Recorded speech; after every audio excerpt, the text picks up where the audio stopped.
Bismillahirrahmanirrahim.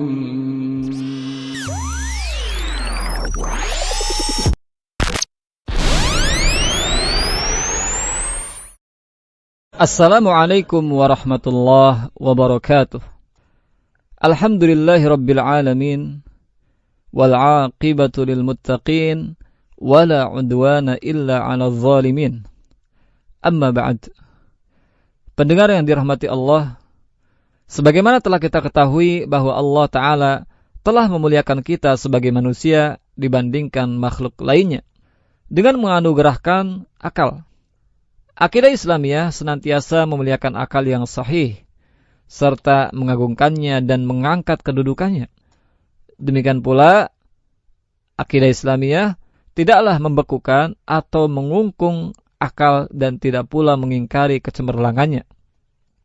Islam tidak ridho terhadap seorang muslim yang melenyapkan cahaya akalnya dan kemudian lebih condong kepada taklid buta, mengikuti tanpa mengetahui dalilnya dalam memahami persoalan di seputar keyakinan maupun yang selainnya. Bahkan seorang muslim dituntut untuk berpikir dengan benar tentang kebesaran langit maupun bumi, tentang keadaan dirinya, dan tentang ayat-ayat Allah yang ada di sekitarnya. Dengan demikian, ia akan menjangkau segala rahasia di balik penciptaan alam ini, serta mengenal hakikat kehidupan di dunia ini. Maka, melalui perantara berpikir seperti inilah, akan mengantarkan seseorang kepada banyak keyakinan yang sesuai dengan batas kemampuan akalnya. Pendengar yang budiman, sebaliknya, Islam sangat mencela orang-orang yang mengebiri peran akalnya dan sekedar mengikuti rujukan-rujukan yang dikarang oleh nenek moyang mereka dengan tanpa mengoptimalkan potensi akalnya, serta mengambil pelajaran darinya dan kosong dari bimbingan ilmu. Walaupun Islam memiliki pandangan demikian terhadap akal, akan tetapi Islam tetap memberikan batasan-batasan wilayah kerja akal sehingga dapat lebih proporsional atau seimbang dalam memfungsikannya. Pembatasan ini semata-mata untuk melindungi akal tersebut, sehingga akal tidak terpecah konsentrasinya dan tidak tercerai-berai dalam memahami segala perkara gaib. Karena sesungguhnya akal itu tidak mampu menjangkaunya serta menyibak hakikat di balik itu semua. Perkara gaib yang dimaksud seperti zat Allah, keberadaan ruh, surga, neraka, dan yang lainnya. Karena akal manusia memiliki wilayah kerja yang sendiri. Maka apabila ia tidak berupaya menempuh bidang yang sebenarnya telah disediakan bagi akal itu, sungguh ia akan sesat dan meraba-raba dalam memahami perkara yang tersembunyi dan mustahil untuk dicapainya. Pendengar yang dirahmati Allah, Ahlus Sunnah wal Jamaah mengakui peran akal, akan tetapi membatasi wilayah kerjanya sehingga tidak mampu melampaui batas dalam memfungsikan akal, serta tidak meremehkan perannya dalam kehidupan. Lantas, pendengar yang dirahmati Allah, apa sebenarnya hakikat akal itu? Kata akal dalam bahasa Arab memiliki beberapa arti. Di antaranya adalah ad-diyah atau denda, al-hikmah atau kebijakan, dan husnut tasarruf atau tindakan yang tepat. Secara istilah, akal digunakan untuk dua pengertian. Pertama, hal-hal mendasar yang dapat dipahami secara rasional dan pengetahuan-pengetahuan dasar yang ada pada setiap manusia. Kedua, kesiapan bawaan yang bersifat gharizah atau naluri dan kemampuan yang matang. Akal merupakan bagian dari indera yang ada dalam diri manusia, yang bisa ada dan bisa hilang. Sifat ini dijelaskan oleh Rasulullah SAW dalam riwayat Abu Dawud. Beliau mengatakan, "Wa 'anil majnuni hatta ya'qil." Dan dari orang gila sampai ia kembali berakal. Akal adalah daya pikir yang diciptakan Allah Subhanahu wa taala untuk manusia. Kemudian diberi muatan tertentu berupa kesiapan dan kemampuan yang dapat melahirkan sejumlah aktivitas pemikiran yang berguna bagi kehidupan manusia yang telah dimuliakan oleh Allah Subhanahu wa taala. Allah Ta'ala berfirman dalam surat Al-Isra ayat 70. وَلَقَدْ كَرَّمْنَا بَنِي آدَمَ وَحَمَلْنَاهُمْ فِي الْبَرِّ وَالْبَحْرِ. Dan sesungguhnya telah kami muliakan anak-anak Adam. Kami angkat mereka di daratan dan di lautan. Pendengar yang budiman, syariat Islam memberikan nilai dan urgensi yang amat tinggi terhadap akal manusia. Hal itu dapat dilihat pada beberapa hal, di antaranya, pertama, Allah hanya menyampaikan kalamnya atau firman-Nya kepada orang yang berakal. Karena hanya mereka yang dapat memahami agama dan syariatnya. Dalam surat Shad ayat 43 Allah berfirman, wa dzikra liulil albab, dan merupakan peringatan bagi orang-orang yang mempunyai akal. Yang kedua, akal merupakan syarat yang harus ada dalam diri manusia untuk dapat menerima taklif atau beban hukum dari Allah Subhanahu wa taala.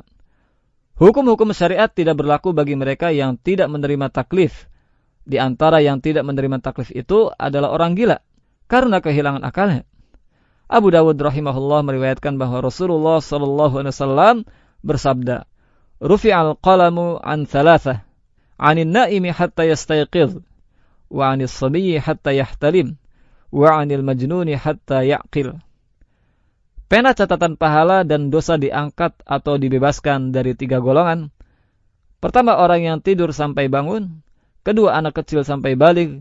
Dan ketiga, orang gila sampai ia kembali berakal. Kemudian pendengar, yang ketiga, Allah Subhanahu wa taala mencela orang yang tidak menggunakan akalnya. Misalnya celaan Allah Subhanahu wa taala terhadap ahli neraka yang tidak menggunakan akalnya. Allah taala berfirman dalam surat Al-Mulk ayat 10. A'udzu billahi minasyaitonir rajim. Wa qalu law kunna nasma'u aw na'qilu ma kunna fi ashabis sa'ir. Dan mereka berkata, sekiranya kami mendengarkan atau memikirkan peringatan itu, niscaya tidaklah kami termasuk penghuni-penghuni neraka yang menyala-nyala. Keempat, penyebutan begitu banyak proses dan anjuran berpikir dalam Al-Quran, seperti tadabbur, tafakkur, ta'aqul, dan lainnya. Seperti firman Allah Subhanahu wa taala dalam surat Al-Baqarah ayat 219. Kadzalika yubayyinullahu lakumul ayati la'allakum tatafakkarun. Demikianlah Allah menerangkan ayat-ayatnya kepada kalian supaya kalian berfikir. Kelima, Islam mencela taklid yang membatasi dan melumpuhkan fungsi dan kerja akal. Taklid sendiri pengertiannya adalah menerima pendapat orang lain tanpa dilandasi dalil. Ibnu Khuwais bin Dad al-Maliki menjelaskan bahwa makna taklid secara syar'i adalah merujuk kepada perkataan yang tidak ada dalil atas orang yang mengatakannya. Dan makna ittiba yaitu mengikuti apa-apa yang berdasarkan atas hujjah atau dalil yang tetap. Ittiba diperkenankan dalam agama, namun taklid ini dilarang. Allah Subhanahu wa taala berfirman dalam surat Al-Baqarah ayat 170, yang artinya, dan apabila dikatakan kepada mereka, ikutilah apa yang telah diturunkan Allah, mereka menjawab, tidak, tetapi kami hanya mengikuti apa yang telah kami dapati dari perbuatan nenek moyang kami. Apakah mereka akan mengikutinya juga, walaupun nenek moyang mereka itu tidak mengetahui suatu apapun dan tidak mendapatkan petunjuk?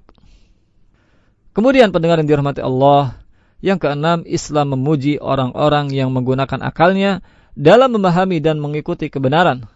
Allah Ta'ala berfirman dalam surat Az-Zumar ayat 17 sampai 18, yang artinya, sebab itu sampaikanlah berita gembira kepada hamba-hambaku yang mendengarkan perkataan, lalu mengikuti apa yang paling baik di antaranya. Mereka itulah orang-orang yang mempunyai akal. Lalu yang ketujuh, adanya pembatasan wilayah kerja akal dan pikiran manusia. Hal ini sebagaimana firman Allah Subhanahu wa taala dalam surat Al-Isra ayat 85. Mereka bertanya kepadamu tentang ruh. Katakanlah, ruh itu adalah urusan Tuhanku atau Rabbku, dan tiadalah kalian diberi ilmu melainkan hanya sedikit. Pendengar yang dirahmati Allah, para ulama terdahulu senantiasa mendahulukan nakal daripada akal. Nakal adalah dalil-dalil syar'i yang tertuang dalam Al-Quran dan hadis.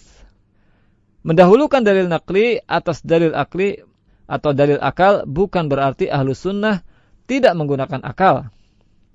Tetapi maksudnya adalah dalam menetapkan akidah, mereka tidak menempuh cara seperti yang ditempuh para ahli kalam yang menggunakan akal semata untuk memahami masalah-masalah yang sebenarnya tidak dapat dijangkau oleh akal dan menolak dalil syar'i yang bertentangan dengan akal mereka atau rasio mereka. Pendengar yang dirahmati Allah, secara ringkas, pandangan Ahlus Sunnah tentang penggunaan akal adalah, pertama, syariat didahulukan atas akal, karena syariat itu maksum, terpelihara dari kesalahan, sedangkan akal tidak maksum. Kedua, akal mempunyai kemampuan mengenal dan memahami yang bersifat global, tidak bersifat detail. Ketiga, apa yang benar dari hukum-hukum akal pasti tidak bertentangan dengan syariat. Keempat, apa yang salah dari pemikiran akal adalah apa yang bertentangan dengan syariat. Yang kelima, penentuan hukum-hukum yang rinci seperti wajib, haram, dan seterusnya adalah hak prerogatif syariat. Keenam, akal tidak dapat menentukan hukum tertentu atas sesuatu sebelum datangnya wahyu, walaupun secara umum ia dapat mengenal dan memahami yang baik dan buruk. Ketujuh, balasan atas pahala dan dosa ditentukan oleh syariat. Kedelapan, janji surga dan ancaman neraka sepenuhnya ditentukan oleh syariat. Dan kesembilan, tidak ada kewajiban tertentu terhadap Allah Subhanahu wa taala yang ditentukan oleh akal kita kepadanya. Karena Allah Subhanahu wa taala mengatakan tentang dirinya dalam surat Al-Buruj ayat 16. Fa'alun lima yurid. Dia maha kuasa berbuat apa saja yang dikehendakinya. Pendengar yang dirahmati Allah, dari sini dapat dikatakan bahwa keyakinan Ahlus Sunnah adalah yang benar dalam masalah penggunaan akal sebagai dalil. Jadi, akal dapat dijadikan dalil jika sesuai dengan Al-Quran dan hadis, atau tidak bertentangan dengan keduanya. Jika akal bertentangan dengan keduanya, maka ia dianggap bertentangan dengan sumber dan dasarnya.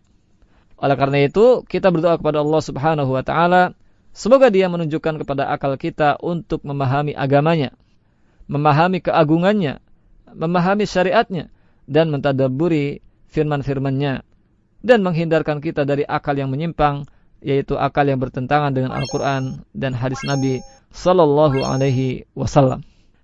Demikianlah pendengar pembahasan tentang kedudukan akal dalam pandangan Ahlus Sunnah. Semoga bermanfaat. Wallahu a'lam. Wassalamualaikum warahmatullahi wabarakatuh.